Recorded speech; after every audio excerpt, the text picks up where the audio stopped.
పద్మ తీసుకోండి. మీకు ఈ భూమి మీద నమ్మకం ఉంటే నాకు మీ మీద నమ్మకం ఉంది. వద్దు పద్మ, అది స్త్రీధనం. నీ పుట్టింటి నుంచి నువ్వు తీసుకొచ్చింది. స్త్రీకి ధనం పడితే అనురాగంతో కూడిన మీ మనసే నాకు పుట్టిల్లు. ఇక సొంతం అనేది ఎక్కడుందండి? ఈ చేతి గాజులు తీసి భారీగా మీకు చేతునిస్తున్నాను, అంతే. తీసుకోండి.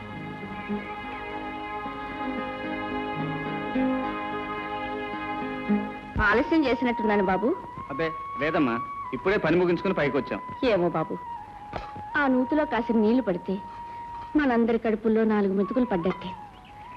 బాబు రవి, మన తులసికి సూడిదలు తీసుకెళ్ళాలి బాబు.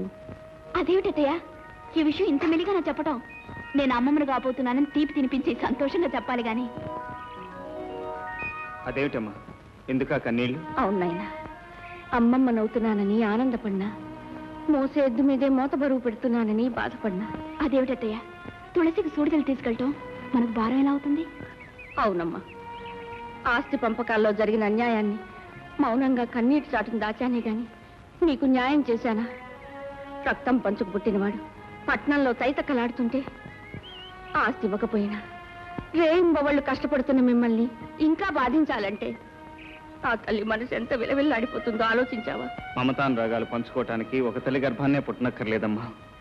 తులసిని నా చెల్లెలుగానే కాదు, సొంత బిడ్డగా చూసుకుంటాను. రేపే పట్నం వెళ్ళి చీర సారే తీసుకొస్తాను. సూడిదలు తీసుకెళ్లి తులసిని శ్రీమంతానికి తీసుకొద్దురు గాని. ఏమిటి ఎలా వచ్చారు? ఏమిటి సూడిదలన్నయ్యా? ఇంటికి తీసుకెళ్లి శ్రీమంతం చేయాలనుకుంటున్నా. మీకు మర్యాదలు తెలిసే సూడిదలా? 3 చీర తమిడి సరివిడినా, ఇంతకంటే తేవడానికి అది ఎక్కడ ఉందలే మీకు. బాబాయ్, అంత గతి లేని వాడుగా మాట్లాడకండి. ఏ రాష్ట్రం పొడుచుకొస్తుంది. చింత తెచ్చినా పులుపు తావలేదనేది ఇదే. లేనోళ్ళు లేనట్టుగా పడుండగా ఈ బ్యాషిజాలు ఎందుకు?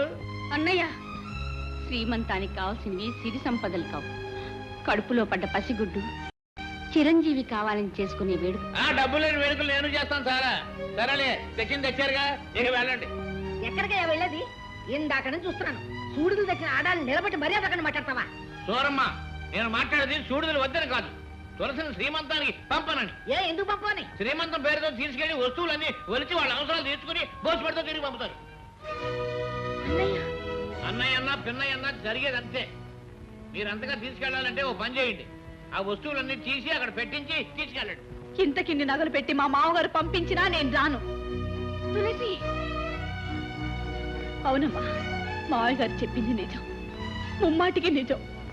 తులసి, అవును, ఇక్కడ లేని ఆస్తి ఆప్యాయత అక్కడ ఏ ఉన్నాయని నేను రాను. మీరు తీసుకొచ్చిన చీర సారే కూడా తీసుకువెళ్ళిపోండి. శుక్రవారం పూట తెచ్చి నువ్వు తిరిగి నేను ఇవ్వను. అయ్యయ్యో, ఇవి అట్టుపోయి ఏ కొట్లో అమ్ముకు తస్తాడు.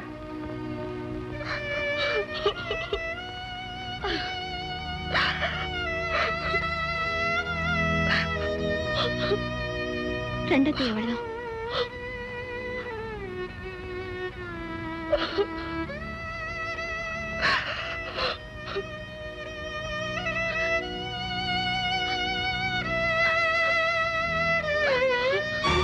మాట అన్నాడా?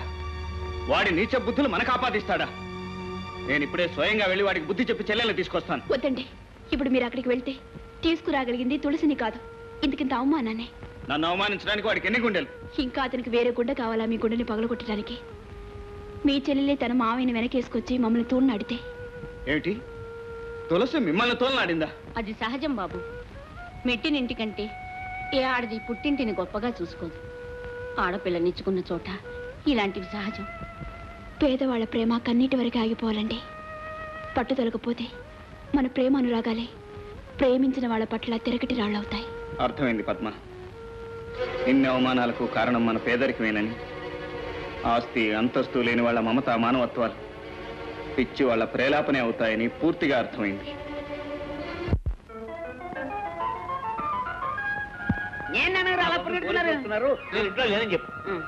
పోలీసులా కాకుగుళ్ళు కొట్టినందుకు ఆయన నేను పొయ్యిలో పెట్టినందుకు నన్ను మూసేస్తారేమో. ఏంటనయ్యా అలా చూస్తున్నావు? నేనన్నయ్యా మోహన్ని. ఒరే, నువ్వు మోహన్ నువ్వా?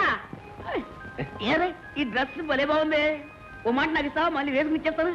తప్పనయ్యా, వేసుకోకూడదు. పోనీ టోపీ అబ్బో అబ్బో అబ్బో అత్తయ్య. నా తండ్రి దొరబాబులో ఉన్నావయ్యా ఎంతమంది పాపిష్టి కళ్ళు పడ్డాయో ఉండు ఇప్పుడు